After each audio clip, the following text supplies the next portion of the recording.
I really do see some very nice flashes against man coverage, particularly on dig routes, on out routes. 90.9% success rate on out routes, while running those at a pretty healthy volume was really notable from Luther Burton. In 2024, he also made first team All SEC.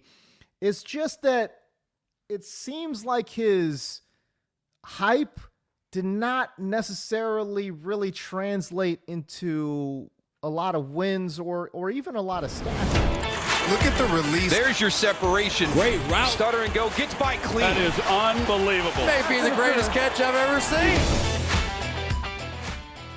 Let's talk about Luther Burden here. Wide receiver out of Mizzou, 6 feet, 206 pounds. He ran a very, very respectable 4.41 40.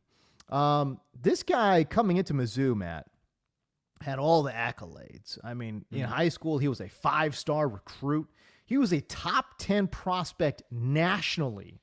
When Mizzou got Luther Burden III, I mean, Tiger Nation was juiced. They were ready, man. They were loving life. And I will say this, in 2024, he also made first team All SEC.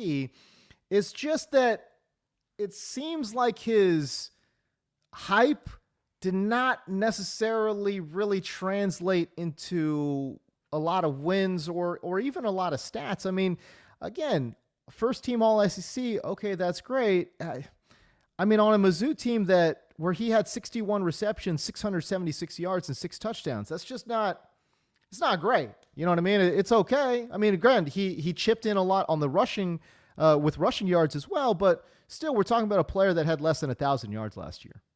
Yeah, he was significantly better in the 2023 season from a production standpoint, where he was much more like put it in the box score. There's a lot to unpack with Luther Burden here. And, you know, like it's always weird when you see a guy not end on his best note. Like I said, he was great in that from a production standpoint, was great in that 2023 season. So the Dynasty Bros love Luther Burden because he like produced at a young age. He was dominant at a young age from a production standpoint relative to his team's offense in that 2023 season. Now in 2024, what happened? You know, there was quarterback issues. I also think there were Luther Burden issues. So I think Luther Burden is probably what I would call the most like confusing evaluation in this year's class, because I think I wrote this in the profile. He is an excellent example of a grade to the flashes player. If you grade to the flashes, I think Luther Burden is going to be clear cut your number one prospect outside of Travis Hunter, your number one wide receiver prospect in this year's class. I think the ceiling is the highest on him when we're looking at all of these other guys.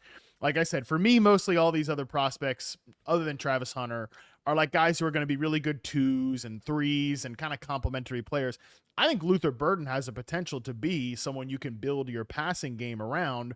Wow. And could potentially be somebody that you're, from an archetype standpoint, right? I've talked about these guys that can beat man coverage, but can also be really good after the catch. That's definitely Luther Burden, right? I mean, Luther Burden, 71.2% success rate versus man. Now, he was mostly a slot player. We'll break that down in a second, but when he did get some man coverage reps, he showed some decent potential. Like, again, graded the flashes. The flashes are really good against man coverage. And he was in space on 70% of his sampled catches, and he went down on first contact on just 37.5%, broke multiple tackles on 25%. He's awesome with the ball in his hands. He plays physical. He plays combative. Yeah. There's athleticism there. I mean, that's like basically souped up Khalil Shakir, faster, better man coverage, Rashee Rice.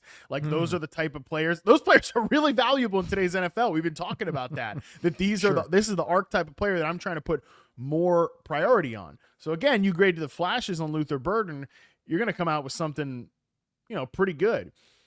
There's a lot of other stuff there. There's a lot of other things there. He faced more zone coverage than I believe any prospect I've ever charted, or his routes against zone coverage was very high, mostly because, again, the role that he's playing and things of that nature.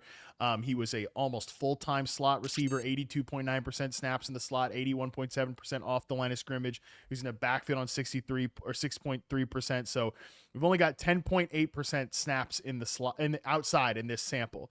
Not a lot of, you know, real outside receiver perimeter stuff. That's okay. We've seen other good players come from being slot receivers. JSN's a slot receiver. Justin Jefferson obviously was a full-time slot receiver. Plenty of guys, right? That's not necessarily the crazy, even Malik Neighbors was like a 50-50 slot outside guy, but he showed he could beat man coverage. Nobody had any worries that he could not be a outside receiver in the NFL. So Burden, I think, shows you the potential to maybe be that guy. But again, like some of the details are lacking with Burden. All that zone coverage, he's under 80% success rate. The 79.4% success rate, it's not bad, but it's not great. I think he doesn't have the best feel for zone coverage all the time in the intermediate area, especially downfield. Really troubling stuff there. Like he gets caught up on downfield routes way too much. He runs himself into zones. So again, kind of a long way to start this off, but he's a very interesting evaluation as Luther Burden. So as you mentioned, well, let's go back into some of his stats. So in 2024, he had 791 scrimmage yards with 8 touchdowns.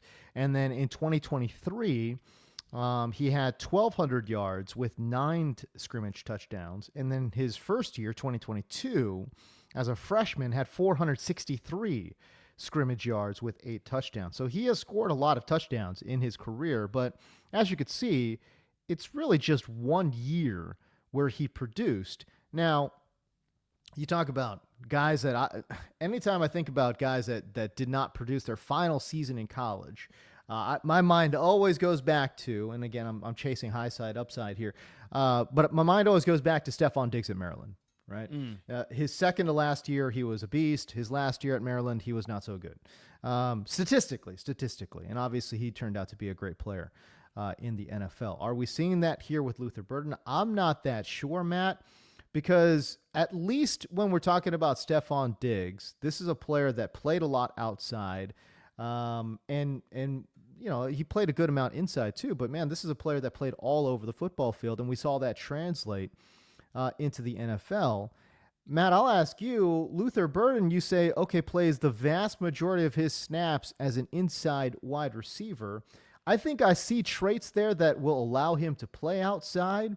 And then you yourself said, okay, he's got the kind of upside where you can build a passing game around him. That surprised me a little bit. But what are you seeing here in terms of skills, traits, success rates, whatever it might be? What's pointing you in that direction of saying, all right, if Luther Burden puts everything together, this guy can play outside and inside and just be a full field, kind of wide receiver? Yeah. Put it all together is obviously doing the heavy lifting in that phrase. And we'll come back to that here in a second. Yes. But I really do see some very nice flashes against man coverage, particularly on dig routes, on out routes. 90.9% success rate on out routes while running those at a pretty healthy volume was really notable from Luther Burden. It just, I think he works really well. And look, like this is also something we can talk about. Outside receiver in today's NFL doesn't mean what it meant, 5, 6, 7 years ago. Like outside receivers in some of these Shanahan and McVay trees, these are really condensed formations where the farthest outside receiver might be pretty damn close to the offensive line or the slot or the tight end. And you can get all of that space, like running out routes to the field from the X receiver position looks a lot different than in those condensed formations than it did in, like a more spread out traditional 11 personnel offense, like we were seeing kind of in 2015, 2016, stuff like that. So like he can be I think that type of outside receiver, similar to where I think like JSN can be an outside receiver despite almost always being a slot guy because of these condensed formations and things like that. I think when he has all that space to work corners, outs, flat routes. I know your favorite route is the flat route. He can really snap those off in man coverage. I also think his ball tracking and adjustment at the catch point is probably the most undersold thing in his game. Like, yeah, it's really good. I see people compare him to like Mickey Mouse receivers, your Wan'Dale Robinsons and stuff like that. I mean, come on, dog. Really? Like, what are we talking about here? Like, yeah, he gets a lot of those touches. He gets a lot of screens. He gets a lot of layups. That's why he has low average depth of target and things like that. But I mean, yeah, this guy he can make real plays down the field. Again, contested catch rate, not a lot of targets, only 10% of his targets, but 87.5% contested catch rate. Like, I really liked his adjustment to the ball, the way he tracks it at the catch point. Like, yeah, so that's why it's kind of, if he puts it all together, like I said, grade to the flashes. Those flashes of a true starting outside receiver are there. It's just, is he going to reach that? I think the range of outcomes on him, like we talked about Emeka Egbuka last week, right? Mm-hmm. I think we're going to put that on. He's a guy that I think is just much cleaner, right? Like in terms of the evaluation. Like I think maybe the ceiling and floor are closer together on him than it is on Luther Burden. The ceiling's not as high, but the floor is a lot higher in terms of Emeka Egbuka. Okay, like I think that's sort of the deal with Luther Burden. And interesting, but I do think the skills are there for him to potentially be an outside receiver. 55% success rate on the nines, according to the games sampled, right? So, and that was slightly below the collegiate average. I still think that 55% is it's workable. You know, you'd like that in college to be around 60%. Obviously, in the NFL, 55% would be fine. But in college, you'd like to see that number at around 60%. But still, though, I think 55% is a workable number. I will say this. Whenever I watched Luther Burden play, I always thought his strongest suit, despite the fact that he did see a lot of bubble screens and all that kind of, not real-ish receiver stuff. I actually thought his best area was the intermediate area of the field, right? Yeah. And again, you pointed to it. You talked about the 91% success rate on the out route, which is just absurd. 78% success rate on the digs, which is really solid. 84% success rate on curls. Again, these are all intermediate area fields. I think his ability to stop down on routes is really, really good. Shoot, we didn't talk about that with Travis Hunter. I mean, Travis Hunter's ability to stop down from going from 0 to 100, or from 100 to 0 is just insane. But I'm not saying Luther Burden's in that class. He's not. But I did like his ability to kind of sort of stop down on some of these routes and take a quick cut if necessary. I really did think his strongest area was in the intermediate area of the field. I know Mizzou did not necessarily utilize him there all that much, but when I watched him play and just translating him into the NFL field, Matt, I did think, okay, this guy's really strong in the intermediate area of the football field. Totally.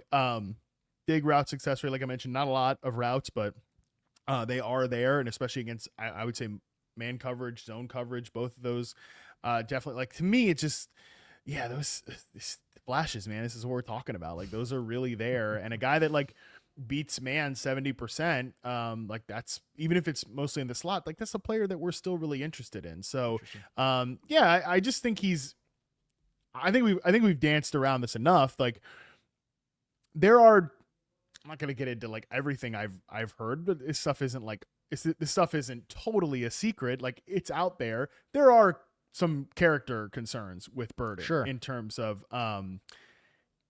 work ethic and just, preparation and what he's like in the building and stuff like that. I'm not saying he's like a bad guy. We're not like talking like Jermaine Burton last year, like, headache of all headaches or anything like that. Got kicked, like, to quote Dane Brugler from The Beast, he got on the what list of 2 big-time collegiate coaches. We're not talking about that, but there's just some stuff with Burden that is worth taking into consideration, and I think that's why you've seen him fall out of, like, the first round of big media mock drafts and things of that nature. But these are the type of things that really matter in terms of putting it all together, like we said. Okay, I know you have this on the outline, but like JJ Zachariason has a Brandon Ayuk comp for him in his prospect guide, and I think that's actually perfect. It's the perfect way to think about Luther Burden because here's the deal. Think about Brandon Ayuk as a college prospect. Okay, Brandon Ayuk coming out of Arizona State was kind of considered a raw route runner. He was mostly like known as not a gadget receiver, but a yards after catch receiver. Like, I remember when he was drafted by the 49ers, everyone was like, oh, yep, Kyle Shanahan, yards after catch player, of course. Well, obviously, Brandon Ayuk had his best season in the NFL as one of the best route runners, one of the best separators, one of the best man coverage beating receivers. there's a whole lot of a journey that happened to get from that player in college to that player in the NFL, right? Yeah, and we for know sure. that journey here at Reception For Perception. sure. We know it For very sure. well. We know that he was ridden hard by his coach. We know he didn't always respond well to the coaching and things of that nature. But when he dialed in, when he got grinding, remember during this, Yeah, like we got to see him start grinding. Once he got grinding, blocking, learning techniques with his routes, he became one of the best separators in the NFL against man coverage, and still was a freak in the open field.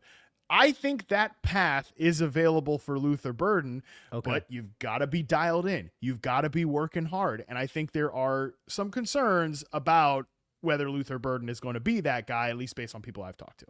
Lance Zierlein comped him to Garrett Wilson. As you mentioned, J.J. Zachariason comped him to Brandon Ayuk, man. Like, these are some hefty, lofty comps that are being thrown around here by some very well-respected talent evaluators as well. And to your point, Matt, again, I go back to the start of this conversation. So highly regarded as a high school recruit, 5-star recruit, top 10 prospect nationally. Mizzou was incredibly excited to bring this player in. And really, over 3 years, he put together one impressive season statistically. He wasn't even the leading receiver on Mizzou last year. Think about that. That's interesting. Yeah. So there you go. Anyways, go check it out. The full profile and a lot more information can be found on the website, receptionperception.com.